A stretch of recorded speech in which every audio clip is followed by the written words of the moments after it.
बात नहीं है।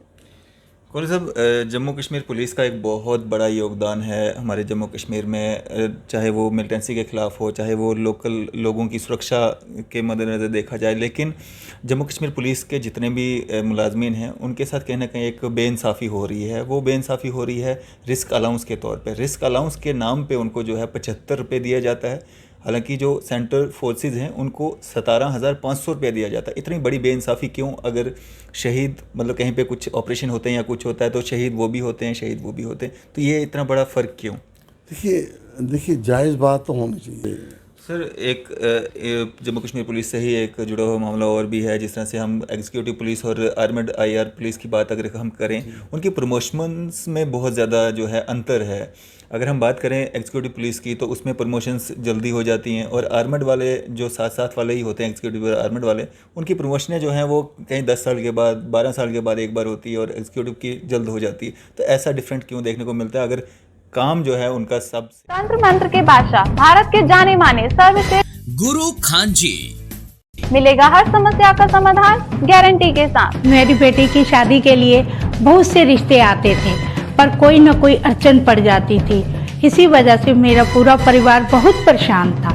बाबा जी की दुआओं से आज मेरी बेटी एक बड़े घर की बहू बनी।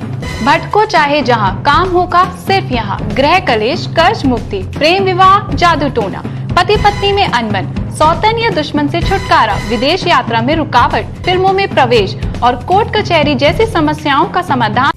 सभी समस्याओं का समाधान गुरु खान जी।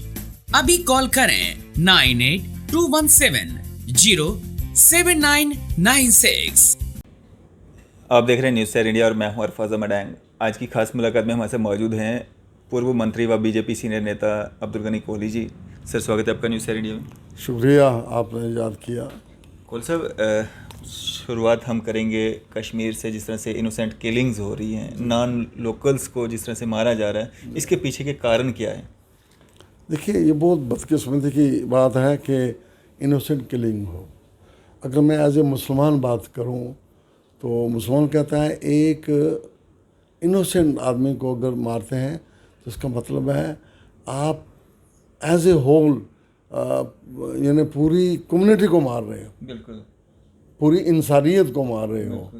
यानी इनोसेंट आदमी को मारना हर मज़हब इसके ख़िलाफ़ है। लेकिन जहाँ तक मुसलमानों की बात है, कोई मुसलमान ये कभी नहीं चाहेगा कि इनोसेंट किलिंग हो जो मुसलमान है जी। हालांकि कुछ बयान भी देखे हैं मैंने कुछ ज़िम्मेदार पार्टियों के, वो भी कहते हैं जी हम खिलाफ़ हैं। अब ये लोग आते हैं कहाँ से हैं, कौन है, कौन इनको सपोर्ट करता है, that has to be scene.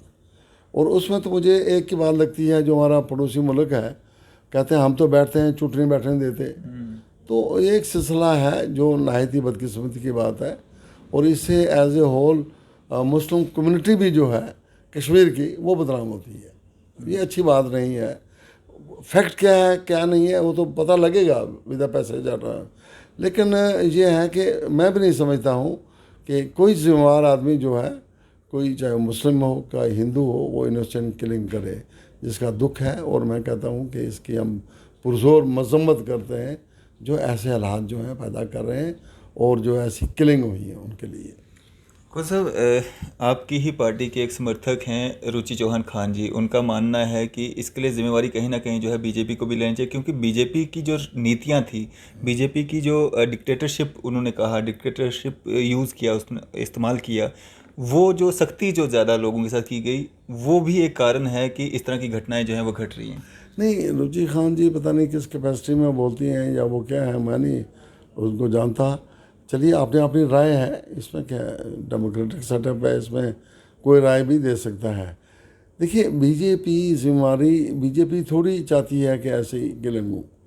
अब जो ये वारदात करने वाले हैं वो थोड़ा बीजेपी की या सिक्योरिटी फोर्स हर एक आदमी के पीछे हो। वो कभी भी साफ कारण देखते हैं या उनको मौका मिलता है तो मार देते हैं। हम नाम तो डायरेक्टली इनडायरेक्टली ठीक है, जिम्मेदार गवर्नमेंट होती है, इसमें कोई शक नहीं है। लेकिन गवर्नमेंट कहाँ चाहेगी यार, गवर्नमेंट हर एक आदमी को प्रोटेक्शन तो दे नहीं सकती है दैट वे, कहाँ करे। तो इस लिहाज से ना बीजेपी चाहती है ना कोई और पार्टी चाहती हो। मैं नहीं समझता हूँ कुछ जिम्मेदार जो पार्टी है वो चाहती हो।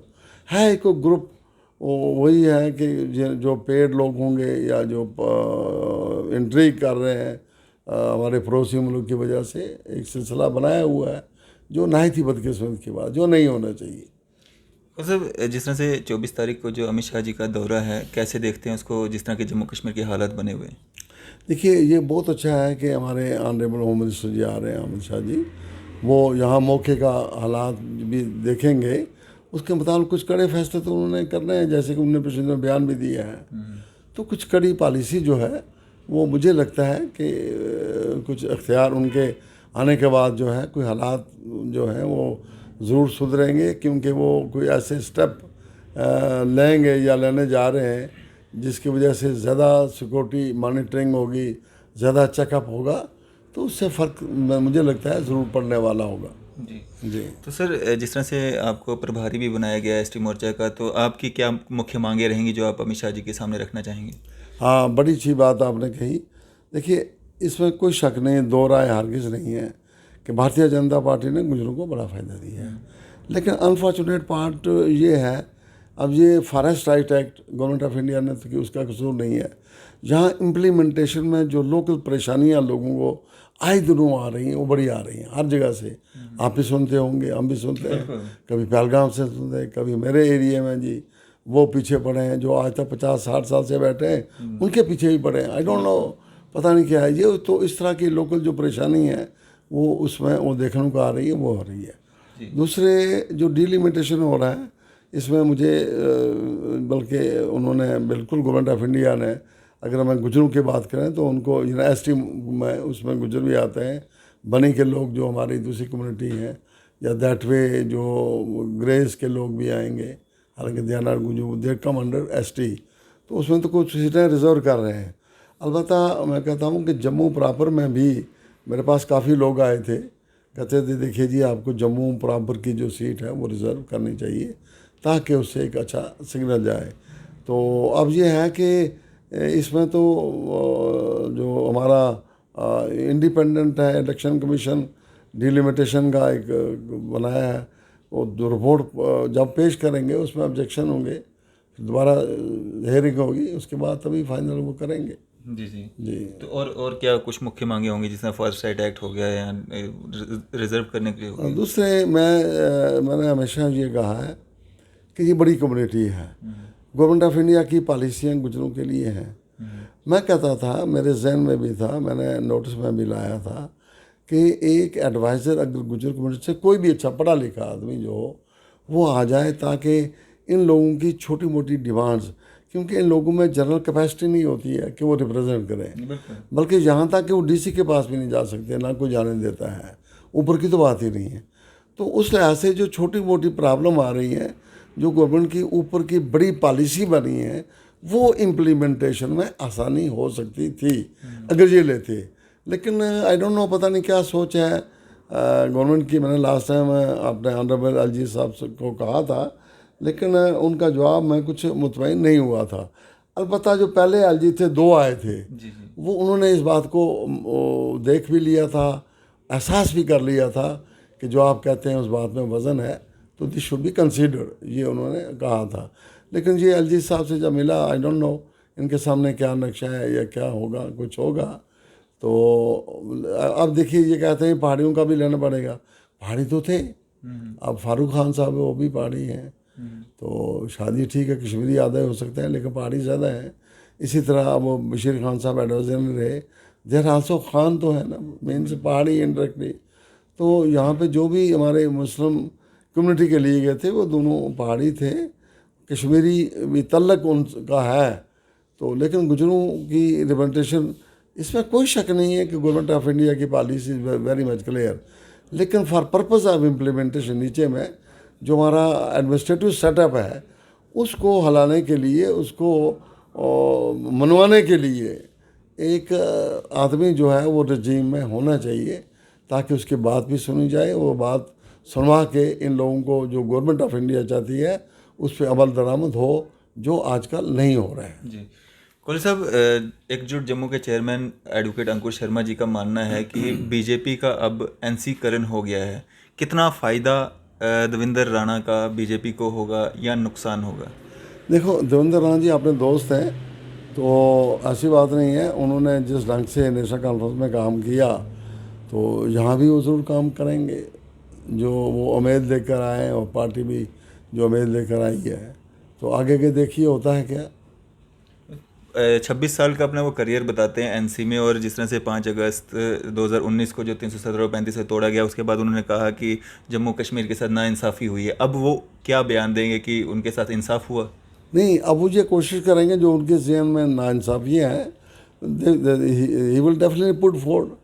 वो लाएगा या पार्टी में डिस्कस किया जाएगा, या जो हमारा एडमिनिस्ट्रेटिव सेटअप है ऑनरेबल एलजी हैं उनके नोटिस में ला के हल करने की तो ज़रूर कोशिश करेंगे। उनमें कैपेसिटी है, वो बोलते हैं, अच्छा उन्होंने रोल अदा किया है, अभी वो काबिल आदमी है, ऐसी बात नहीं है। कौन साहब, जम्मू कश्मीर पुलिस का एक बहुत बड़ा योगदान है हमारे जम्मू कश्मीर में, चाहे वो मिलिटेंसी के ख़िलाफ़ हो, चाहे वो लोकल लोगों की सुरक्षा के मद्देनज़र देखा जाए। लेकिन जम्मू कश्मीर पुलिस के जितने भी मुलाजमीन हैं उनके साथ कहीं ना कहीं एक बेइंसाफ़ी हो रही है। वो बेइंसाफ़ी हो रही है रिस्क अलाउंस के तौर पे। रिस्क अलाउंस के नाम पे उनको जो है 75 रुपये दिया जाता है, हालांकि जो सेंट्रल फोर्सेस हैं उनको 17,500 रुपया दिया जाता है। इतनी बड़ी बेइंसाफ़ी क्यों? अगर शहीद मतलब कहीं पे कुछ ऑपरेशन होते हैं या कुछ होता है तो शहीद वो भी होते हैं, शहीद वो भी होते हैं, तो ये इतना बड़ा फ़र्क क्यों?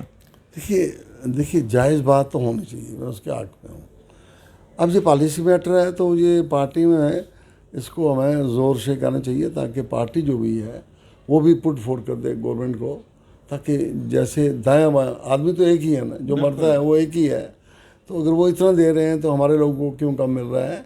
इस मामले को डेफिनेटली यह है डिमांड जो है ये रखनी चाहिए, और इसमें वजन भी है। मैं गलत हो रहा है जम्मू कश्मीर पुलिस? मैं गलत नहीं कहता हूँ, मतलब एक सिलसिला बना है, उसको अमेंड करने के लिए, उसको ठीक करने के लिए कोशिश हमें करनी चाहिए।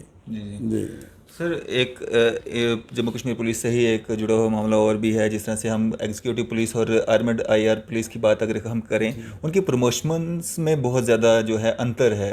अगर हम बात करें एग्जीक्यूटिव पुलिस की तो उसमें प्रमोशंस जल्दी हो जाती हैं, और आर्मड वाले जो साथ वाले ही होते हैं, एग्जीक्यूटिव और आर्मड वाले, उनकी प्रमोशनें जो हैं वो कहीं 10 साल के बाद, 12 साल के बाद एक बार होती है, और एग्जीक्यूटिव की जल्द हो जाती है। तो ऐसा डिफरेंट क्यों देखने को मिलता है अगर काम जो है उनका सब सेम रहता है तो? नहीं यार, ये सिस्टम जो है ना, मैं आपको बताऊं, अगर आप डिफेंस फोर्सेस की बात करें, मेरे सामने है क्योंकि मेरा तल्लक है डिफेंस फोर्स में, वहाँ भी जो फ्रॉम इंजीनियरिंग सेटअप या मेडिकल सेटअप से आए, उनकी प्रमोशन में सेम बैच के होंगे, उनकी प्रमोशन बड़ी लेट होती है एज़ कम्पेयर टू वो लोग जो आर्टिलरी में होते हैं। ये वहाँ भी पॉलिसी तो उनकी सेम होती है।